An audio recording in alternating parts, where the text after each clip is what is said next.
পাইলসের সমস্যাটা কতদিন ধরে? এটা বেশি হয়েছে আজ 1 মাস ধরে বেশি, কিন্তু 1 মাস হলো আমি চলতে ফিরতে পারতেছি না। বাইরে আপনারা সবাই আমি হেল্প করেন, তাছাড়া আমার স্বামীকে বাঁচাতে পারলে আমার সংসারে চলবে না। আসসালামু আলাইকুম ভিউয়ার্স, আশা করি সবাই ভালো আছেন। নতুন একটি ভিডিওতে আপনাদের সবাইকে স্বাগতম। আমি আছি আপনাদের সাথে ওমর ফারহান, আর এটির পরিচালনা আছে মোহাম্মদ বাচ্চু মোল্লা। এটি লোকেশন হইল ফরিদপুর উপজেলার বেরহলে পূর্বপাড়া মসজিদ সংলগ্ন নবীর প্রামাণিকের ছেলে মোহাম্মদ শরীফ প্রামাণিকের বাড়িতে আমি আসছি। কিভাবে দিন গুজার করতেছেন ইত্যাদি আপনাদেরকে জানানোর চেষ্টা করবো এই ভিডিও। আসসালামু আলাইকুম। ওয়ালাইকুম আসসালাম। কেমন আছেন ভাই? ভালো নাই ভাই। কি সমস্যা বলে ইত্যাদি একটু জানানোর চেষ্টা করুন সবাইকে। আমি দীর্ঘদিন অসুস্থ ছিলাম, মাথায় সমস্যা নিয়ে ভুগছি, চিকিৎসা হয়েছি। বর্তমান মাথার সমস্যা একটু ভালো, কিন্তু এখন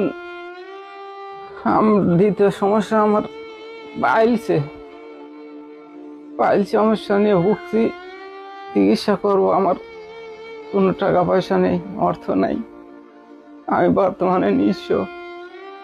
কতদিন ধরে এই সমস্যাটা আপনার? তাও 1-1.5 বছর হলো এই সমস্যায় ভুগছি। আমি সবার কাছে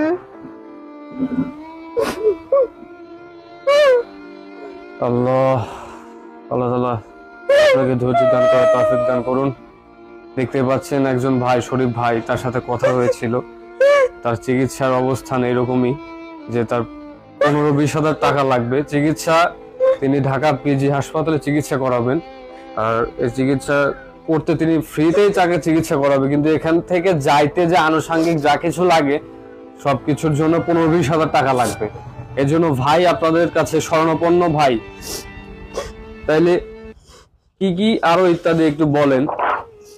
এই পাইলসের সমস্যাটা কতদিন ধরে?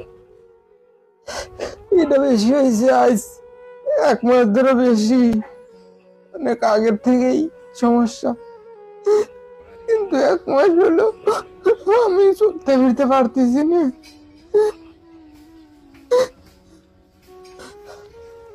হাঁটতে পারি না, বুঝতে পারিনি ঠিক মতো। আপনার ইনকাম সোর্স কি হচ্ছে? ছেলে মেয়ে কয়টা আপনার? আমার 1 ছেলে 1 মেয়ে। আমার ছেলের ইনকামে এখন আমার সংসার চলতেছে, আমি ইনকাম করতে পারতেছি না। আপনার ছেলে কি করে? ভাটা ইটে